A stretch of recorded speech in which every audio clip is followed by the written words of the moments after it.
Start.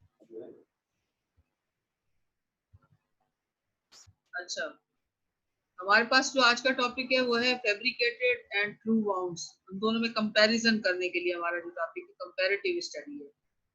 ठीक है, इसके हम इंट्रोडक्शन पे आ जाते हैं। What are the true wounds? Fabricated और assault wounds. Fabricated, fictitious, forged or invented wounds are usually superficial injuries mostly produced by a person on his own body, self-inflicted or occasionally caused by another person acting in the agreement with him, self-suffered.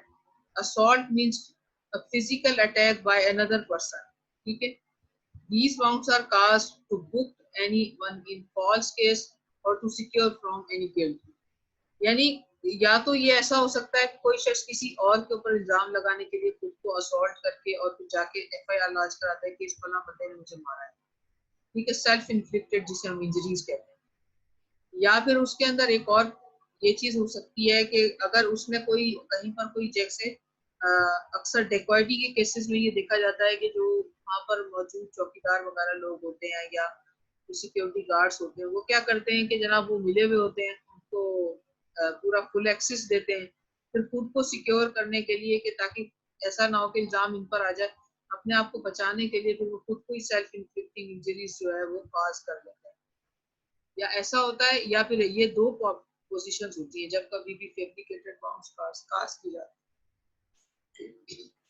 है। अच्छा, अब हमारे पास जो types हैं bounce की, उसके अंदर एक ब्रूजेस भी हो सकते हैं। ठीक है, अच्छा, जो ट्रू आर्टिफिशियल ब्रूजेस और ट्रू ब्रूजेस में हमने पहले जब हम पढ़ रहे थे इंजरीज तब भी हमने पढ़ा था, लेकिन और उसके अलावा भी हम दोबारा आज पढ़ रहे हैं, समझने के रिपीट हो गया।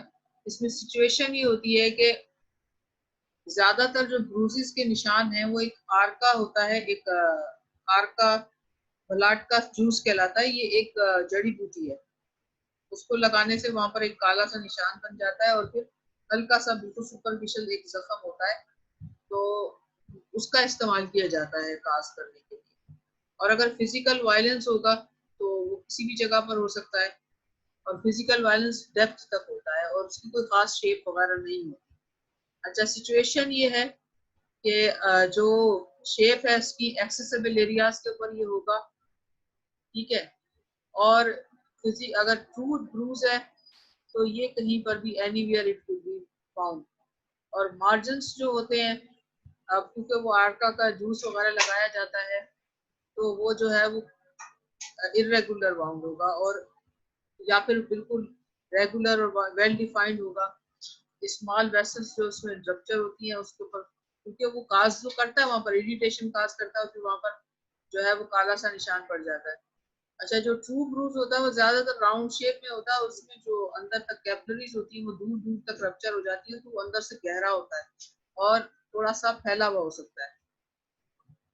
अच्छा, इसमें कलर जो होगा, अगर हम कलर देखें ब्रूजेस के अंदर तो इसमें तो सिंपली डार्क ब्राउन कलर जैसे कोई किसी ने ड्राइंग बनाई हो, बिल्कुल ऐसे होगा आर्टिफिशियल।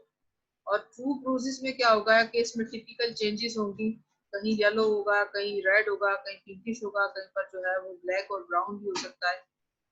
ठीक है, और इन्फ्लेमेशन की अगर हम बात करें तो इन्फ्लेमेशन जो है वो यानी कि जिसे हम जलन भी कहते हैं, जलन का जो एहसास हो रहा होगा या जो उसके निशानात होंगे वो सराउंडिंग एरियाज में होंगे, अगर वो उसमें बंदे ने जो है वो उस केमिकल का इस्तेमाल किया है।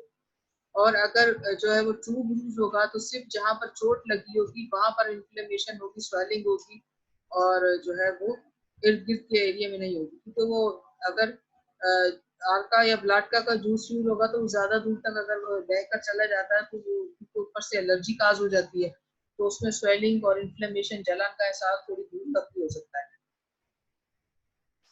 अच्छा, अब हम कंटेंट्स की बात करें तो वहां से अगर सैंपल लिया जाए कॉटन बड्स के ऊपर तो वो जो सीरम होगा, एसिडिक सीरम, वो वहाँ प्रेजेंट होगा। लेकिन अगर ट्रू ब्रूज होगा तो वहां पर ब्लड होगा, ब्लड के अलावा कोई भी चीज उस पर फाउंड नहीं होगी। अच्छा, इचिंग की बात करें हम, जैसा कि मैंने कहा कि उसके ऊपर क्योंकि एलर्जी काज करता है तो उस एलर्जी की वजह से इचिंग वगैरह प्रेजेंट होगी अगर वो आर्टिफिशियल ब्रूजेस हैं। अगर वो ट्रू ब्रूज है तो उसके ऊपर इचिंग वगैरह नहीं होगी, क्योंकि वो जो है एक सिंपली जो है उसके ऊपर एक ट्रॉमा सा होगा। और वेसल्स की अगर हम बात करें ठीक है, तो ये इसके जो निशानात हैं, may found on finger tips and other parts of the body, यानी ऐसा है कि उसमें, क्योंकि वो खुद अपने जिस्म पे लगाने के लिए फिंगर टिप्स का इस्तेमाल कर सकता है बंदा, तो उसके हाथ के ऊपर भी उसके असरात हो सकते हैं, और अगर वही हाथ उसका किसी और जगह टच हो जाएगा तो वहां पर भी।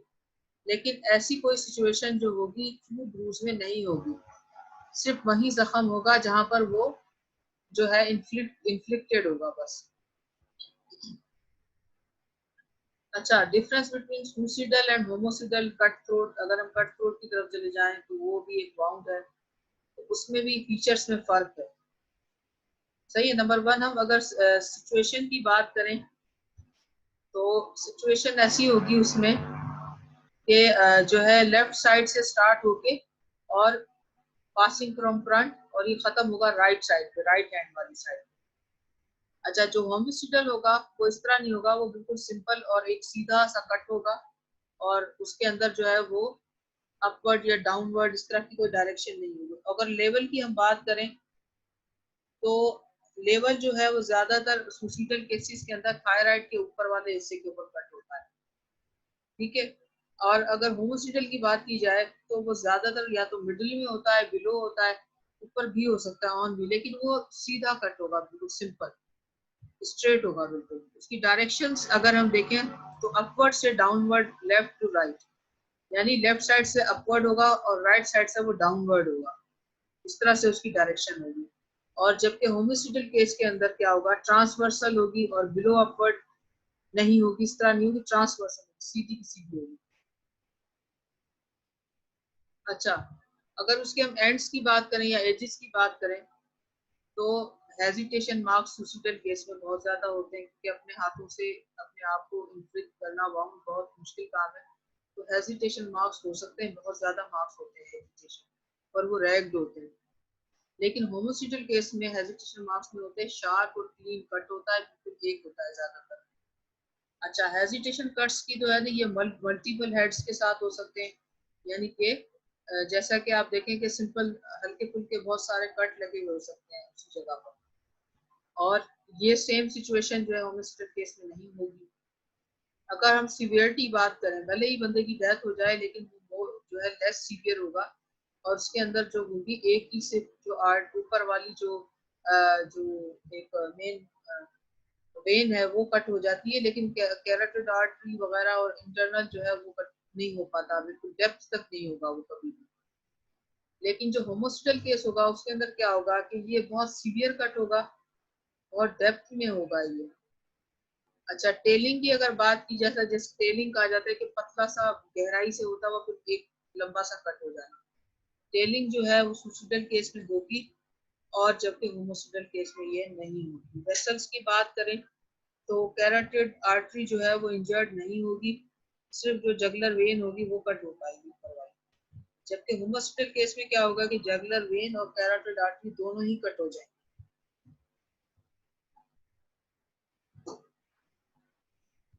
अभी ये वो सिंपल वही कंटिन्यू चल रहा है हमारे पास। नंबर ऑफ वाउंड्स की बात करें तो नंबर ऑफ वाउंड्स जो है सुसिडल केस में मल्टीपल हो सकते हैं, ज्यादा होंगे, 20 से 30 तक हो सकते हैं ट्राइज होंगे।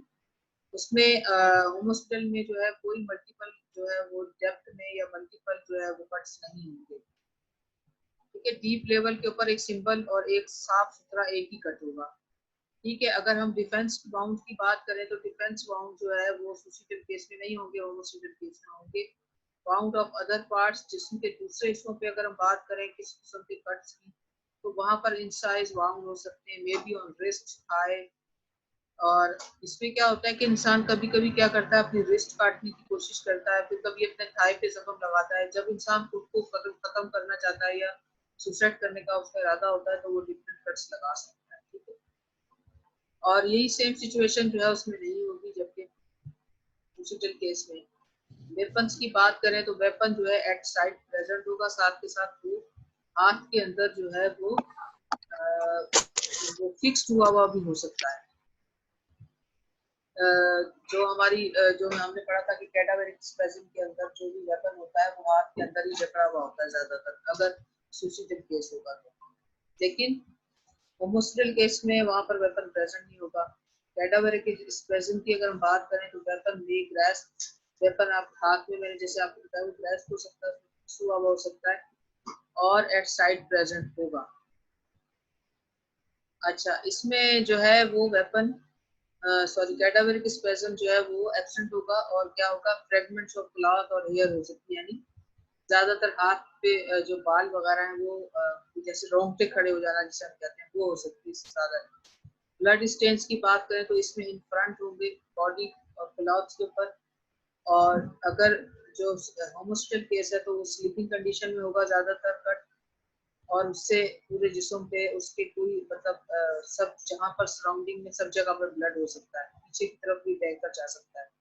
लेकिन अगर सुचिटल को केस होता है तो उसमें फ्रंट में होता है। अच्छा, क्लॉथ्स की बात करें तो डैमेज नहीं होंगे, बिल्कुल वाइट और बिल्कुल ठीक होंगे। यहाँ पर हमारे पास जो दूसरा केस है इसके अंदर क्या होगा कि डिसअरेंजमेंट्स होंगी। सर्कमस्टेंसेस जो है वो सुचिटल केस में क्वाइट होंगे, सुचिटल लोड होगा, फ्रंट ऑफ मिरर होगा, जबकि दूसरे केस के अंदर होमोस्टेल केस में ऐसा नहीं होगा। अच्छा, अब आ जाते हैं लेसरेशन वाउंड के अंदर। लेसरेशन वाउंड उसे कहा जाता है जहाँ जिसकी में जो है वो ब्लड वगैरह यूजिंग हो रही होती है, ब्लीडिंग हो रही होती है। इसमें फीचर में फर्क है एंटीमार्टम और पोस्टमार्टम। एंटीमार्टम जो होते हैं वो ट्रू कहलाते हैं जो वाउंड्स हैं, और पोस्टमार्टम जो इंजरीज होती है यानी मरने के बाद जो लगाई जाती है वो फैब्रिकेटेड कहलाती है। अच्छा, उसके अंदर कंफ्यूजन होगी एंटीमार्टम में, अवर्जन यानी उसका जो एंड्स होंगे वो बाहर की तरफ खुले हुए होंगे उसके, और ग्रैपिंग मार्जिन गैपिंग गैप्स हो जाएगा क्योंकि उसमें से ब्लड निकलेगा तो उसमें गैप हो जाएगा, और स्वेलिंग होगी और वाइटल रिएक्शन प्रेजेंट होगा एट साइड। लेकिन पोस्टमार्टम जो वाउंड्स होंगे उनमें ना तो कंफ्यूजन होगी ना अवर्जन, यानी बाहर की तरफ उसके एंड्स निकले हुए भी नहीं होंगे, गैप नहीं होगा, जो सिंपल कट होगा बिल्कुल, और उसमें से किसी किस्म की कोई ब्लीडिंग वगैरह नहीं होगी, आधे आधे उसमें से वाटरिंग हो सकती है ज्यादा, और वाइटल रिएक्शन भी प्रेजेंट नहीं होगा। अब स्टेप बाउंड की बात करें, फैब्रिकेटेड और फॉल्स बाउंड उसमें कौन कौन से होते हैं। अच्छा, स्टेप बाउंड्स में ये है कि प्रोड्यूस बाय पर्सन हिमसेल्फ, और bound produce by some other person भी किसी और से पास करवाया जा सकता है, और उसका एम जो होगा फॉल्सली ब्लेम ऑन एनिमी और या रिवेंज या जेलसी की वजह से हो सकता है, किसी को फंसाने के लिए भी किया जा सकता है। और कैरेक्टरिस्टिक्स में ये है कि मोस्टली इंसाइज और स्टेप बाउंड जो है produced by application of some irritant juice or burn, laceration and confusion are rare। उसमें जो है वो अगर वो फैब्रिकेटेड बाउंड होगा तो उसमें क्या होगा कि उसमें से ब्लीडिंग कम होगी बहुत ही ज्यादा, और ज्यादातर जो है वो नकली चीजों को इस्तेमाल करने की कोशिश की जाएगी। Site will be exposed and accessible area of body. अच्छा, फ्रंट ऑफ ब्रेस्ट हो सकती है, फ्रंट ऑफ नेक, लेकिन वो सुपरफिशियल बाउंड होगा। ठीक है, आउटसाइड होगा ये जिस्म का जो बाहर नजर आने वाले हिस्से के ऊपर होगा। ठीक है, और आउटर थाई पे हो सकता है, फ्रंट ऑफ चेस्ट के ऊपर, एब्डोमेन के ऊपर हो सकती है इंजरीज, और injured are multiple and super injuries, यानी मुख्तलिफ किस्म की हो सकती है, छोटे छोटे कट्स हो सकते हैं। सुपरफिशियल मतलब कि ज्यादा गहराई में कट्स नहीं होंगे, और क्लॉथ्स बिल्कुल भी कटे यानी कॉरेस्पॉन्डिंग कट्स नहीं होंगे, यानी क्लॉथ्स डैमेज नहीं होंगे, वो बिल्कुल ठीक होंगे अपनी जगह पर।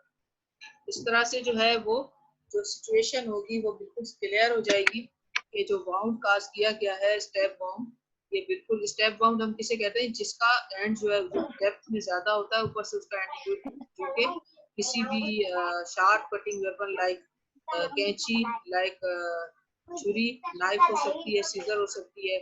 उसके अलावा जो है वो जो टूल्स का इस्तेमाल किया जा सकता है, लाइक जैसे हम हमारे घर में होते हैं स्क्रू ड्राइवर्स वगैरह होते हैं, उनसे ये बाउंड कास्ट किया जा सकता है। ठीक है, अच्छा, इसके अंदर क्योंकि ये बंदा सेल्फ इंफ्लिक्टिव हो गए तो ये ज्यादा डेप्थ में नहीं होगा, बिल्कुल सुपरफिशियल जो है ये कट हो सकता है, और इसमें लेसरेशन भी कम होगी। ठीक है, ये हमने इसमें थोड़ा फर्क पढ़ लिया है। अच्छा, ये हमारा टॉपिक हो गया मुकम्मल। ठीक है, अच्छा आप सीआर अटेंडेंस